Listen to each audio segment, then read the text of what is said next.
গোটা দেশের মানুষকে শোকের সাগরে ভাসিয়ে চলে গেল ওসমান হাদি। কিন্তু ওসমান হাদির চলে যাওয়াটাই কি সব শেষ? না দর্শক, শেষ না। এর ক্রিয়া প্রতিক্রিয়া নিয়ে আমি ভাবছি। চিন্তা করেন, ওসমান হাদি চলে গেল পরপারে, তারেক রহমান 17 বছর পরে ফিরছেন 25 তারিখে। খুব বেশি গ্যাপ না, দেখেন সব মিলায় 7 দিনের একটা গ্যাপ।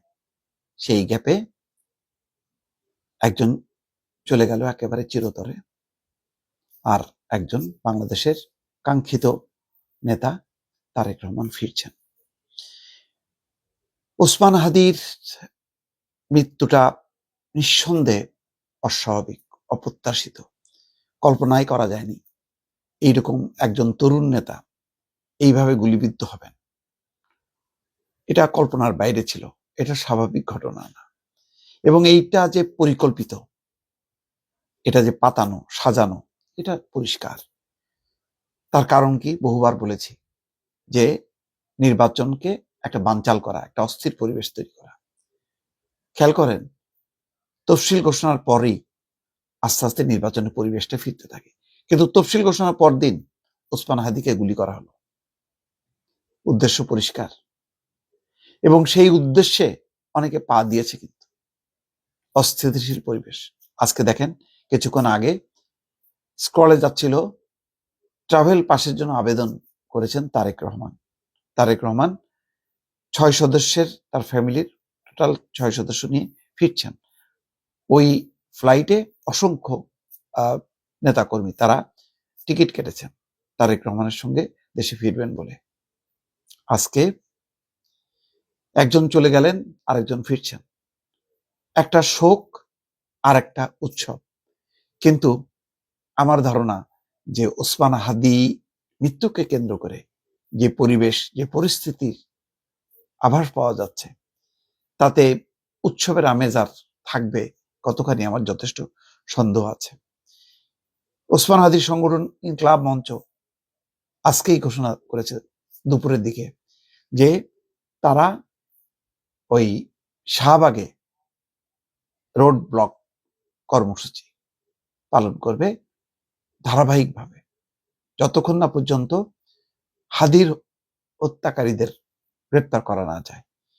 এখন হাদির হত্যাকারীদের গ্রেপ্তার করার জন্য সরকারের চেষ্টার তো শেষ নেই, এবং এটাকে কেন্দ্র করে স্বরাষ্ট্র উপদেষ্টা চাপের মধ্যে আছে। তাকে পদত্যাগের জন্য অব্যাহতভাবে চাপ দেওয়া হচ্ছে। সরকারের আন্তরিকতা নিয়ে, অন্তত এই ক্ষেত্রে, যে ওসমান হাদির চিকিৎসা, সিঙ্গাপুরে পাঠানো, এমনকি পররাষ্ট্র মন্ত্রণালয়ের একজন কর্মকর্তা পর্যন্ত চলে গেছে সেখানে। আমাদের সিঙ্গাপুর এম্বাসি পুরোটা ব্যস্ত হাদিকে নিয়ে, তার চিকিৎসার খরচ সবকিছু করেছে, কিন্তু একটা অ্যাক্সিডেন্ট তো ঘটে গেছে। সব পরিকল্পনা সরকার জানবে, সবকিছু প্রতিহত করতে পারবে, এটা বিশ্বে বোধহয় কোথাও নেই। সব উন্নত দেশে দুর্ঘটনা ঘটছে। তারপরে সরকারের পদক্ষেপ কি সেটা গুরুত্বপূর্ণ। সেই পদক্ষেপে কি কোনো ভুল আছে? আমি তো তেমন ভুল পাই না। দেখেন, সেই ফয়সাল দাউদের বাবা মা, তারপরে ভাই বোন, বন্ধু বান্ধব, কতজনকে গ্রেপ্তার করা হয়েছে। আলামতও পাওয়া গেছে যে অস্ত্র ব্যবহার করেছে। কোথায় গেছে এটা নিয়ে ভারতের সাথে একটা উত্তেজনাও তৈরি হয়েছে। ভারত প্রতিক্রিয়া দিয়েছে, বাংলাদেশও কড়া অবস্থান নিয়েছে। এরকম একটা ঠান্ডা যুদ্ধ কিন্তু হয়ে গেছে ওসমান হাদিকে ঘিরেই। কারণ ভারত, বাংলাদেশের পক্ষ থেকে বলা হচ্ছে সে চলে যেতে পারে ভারতে, ভারত আশ্রয় দিতে পারে। যদিও এটা একেবারেই প্রমাণ ছাড়া একটা আগাম স্টেটমেন্ট হয়ে গেছে এবং তলব করা হয়েছে। তার প্রতিক্রিয়াও কিন্তু দিল্লি দেখিয়েছে এবং ভারতীয় ভিসা কেন্দ্র বন্ধ হয়েছে। তারপর আজকে ইনকিলাব, কালকে রাতেই বোঝা গেছে যে ওসমান হাদি আর বেঁচে নেই। আমি বলেছিলাম যে বাঁচার আশা শেষ, সেটাই সত্যি প্রমাণিত হয়েছে। কারণ কালকেই বোঝা গেছে, সরকারও জেনে গেছে বলেই আজকে পররাষ্ট্র মন্ত্রণালয়ের একজন কর্মকর্তা ছুটে গেছে সিঙ্গাপুরে। এখন করণীয় কি? এই শোকটাকে কি আমরা একটা আরো অস্থিতিশীল করে তুলবো? এমন একটা পরিস্থিতি কি তৈরি করব যেখানে নির্বাচনের পরিবেশ বলে কিছু থাকবে না? এমন কি উন্মাদনা তৈরি করা ঠিক হবে? নাকি দলমত নির্বিশেষে সবাই একদিকে শোক, আরেকদিকে সেই শোককে শক্তিতে পরিণত করা, ঐক্যবদ্ধ থাকা, যাতে যেই লক্ষ্যকে ব্যাহত করার জন্য এই চেষ্টা, সেইটার যাতে না হতে পারে সেই জন্য জাতীয় ঐক্যবদ্ধ থাকবে? কোনটা? এটা এখন বেছে নেওয়ার চরম সময় এসছে। যদি ভুল করে বাংলাদেশ, রাজনীতিকরা যদি ভুল করে, তাহলে আমরা অনেক দূর পিছিয়ে যাব এবং যারা ষড়যন্ত্র করছে নেপথ্যে তারা কিন্তু সফল হবে। তারেক রহমান বাংলাদেশের সর্ববৃহৎ রাজনৈতিক দলের নেতা।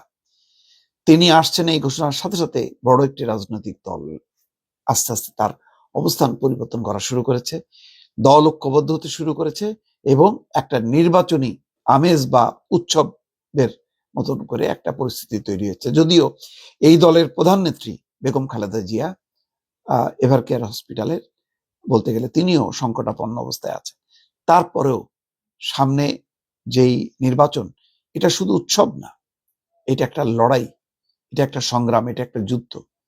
নির্বাচন এখন উৎসবের বদলে আমি বলবো এটা যুদ্ধে রূপ নিয়েছে। এই যুদ্ধে যদি রাজনৈতিক দলগুলো সঠিক সিদ্ধান্ত না নিতে পারে, অর্থাৎ যে কোনো মূল্যে নির্বাচনী যুদ্ধ সফল করতে হবে, নির্বাচনী যুদ্ধে জিততে হবে, এই প্রত্যয় নিয়ে যদি নির্বাচনটা না সম্পাদিত হয়, তাহলে কিন্তু আমরা অনেক অনেক পিছিয়ে যাব এবং বাংলাদেশ একটা সর্বনাশের মধ্যে পড়বে। সুতরাং একদিকে শোক, আর একদিকে তারেক রহমান যে আসছেন সেটা হলো শক্তি। এই শোক আর শক্তির একটা সম্মিলন ঘটানো খুবই জরুরি। এটা আমি এই ভিডিওর মধ্য দিয়ে দেশের মানুষের প্রতি আহ্বান জানাচ্ছি। আমরা শোক থেকে কি আমরা উন্মাদনা তৈরি করব, নাকি শক্তিতে রূপান্তর করব এবং তারেক রহমান যে আসছেন এটা আরো যে নির্বাচনের গতিটা আরো বাড়বে, একটা শক্তি সঞ্চারিত হবে, আমরা সেই শক্তিকে বরণ করব, সেই সিদ্ধান্ত নেয়ার সময় এসে গেছে। দর্শক ভালো থাকবেন, আল্লাহ হাফেজ।